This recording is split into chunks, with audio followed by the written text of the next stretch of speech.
Assalamualaikum and welcome back guys to a new video. So in this video I'm gonna tell you about how to connect your Bitget wallet to your Tomarket app bot.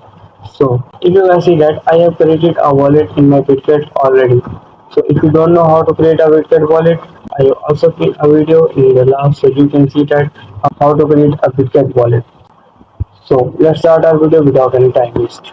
So when you open your Tomarket app bot wallet, so you can see connect option on the screen. When I click that connect option, a bar is open in front of you. I need to select Bitget wallet just once, then it will redirect me to the Bitget wallet. So after it, I will approve this and then I will put the code which I have given to the Bitget wallet. After you put the password, it will show me authorized for Tomarket app successful. So I will return to the website or stay in the wallet. So I need to return in the Tomarket app. And when I will open that, so you can see that my wallet is successfully connected to the Tomarket AI bot. So this is how you can connect your Tomarket app bot with your Bitget wallet. So meet you in the next video.